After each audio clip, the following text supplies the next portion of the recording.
Seattle, and that was a big shock for me because Seattle in summers is also 75, and 75 I guess here is spring season or maybe winters, I don't know.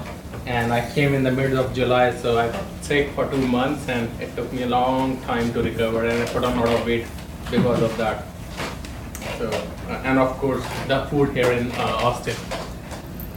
Most recently, I was running the data and analytics sciences group at Rackspace. That's the reason I came down here, not to start my company. But I have been associated with this organization, independent think tank, for now close to two decades actually.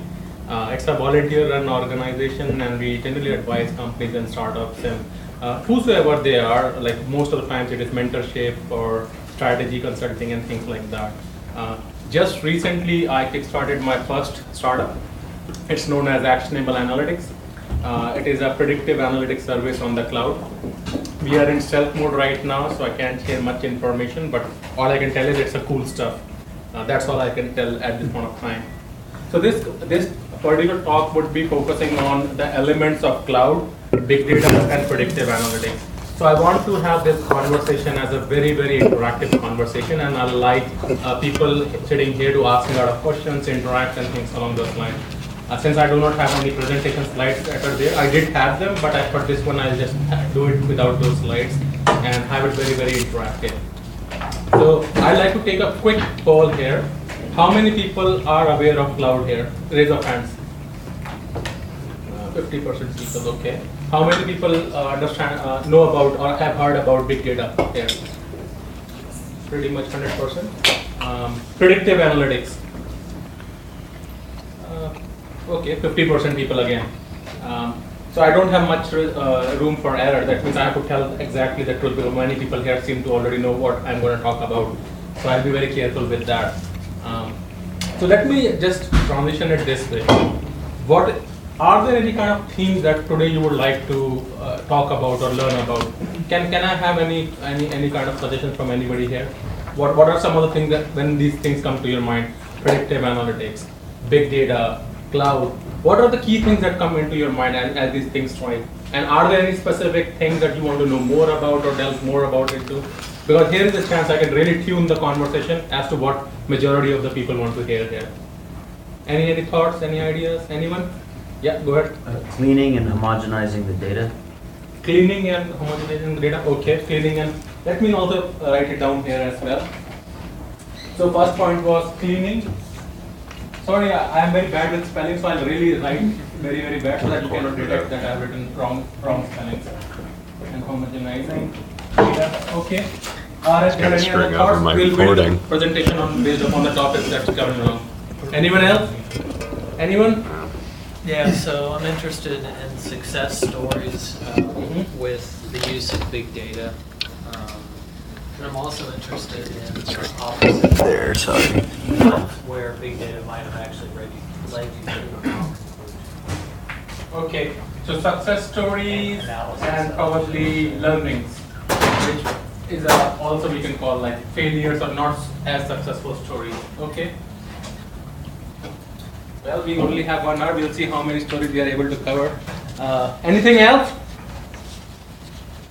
Still, you have a chance. Then don't tell you didn't get what you wanted to see. No, okay, great.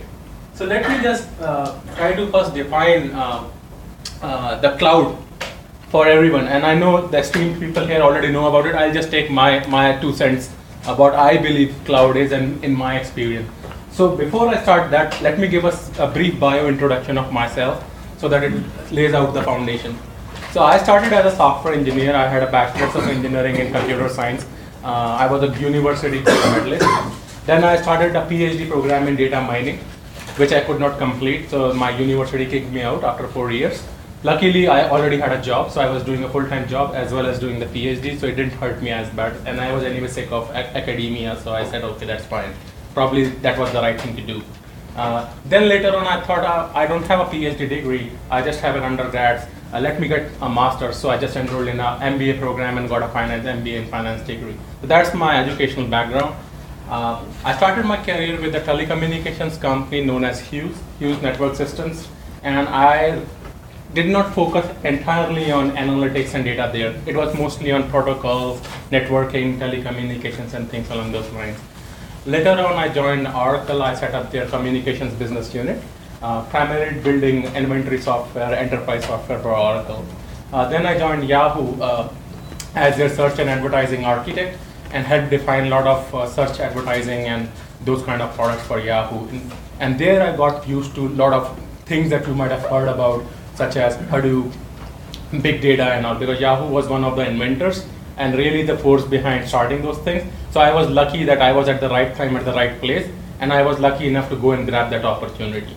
That's how I really got into it. Even though I had a background, I can say like a PhD in data mining, which was a foundation for that, but I really got my hands dirty when I saw it at Yahoo. What are some of the things and challenges people were using Hadoop and grid technologies and cloud at that point of time. Then after Yahoo, I joined Amazon in Seattle, where I used to work.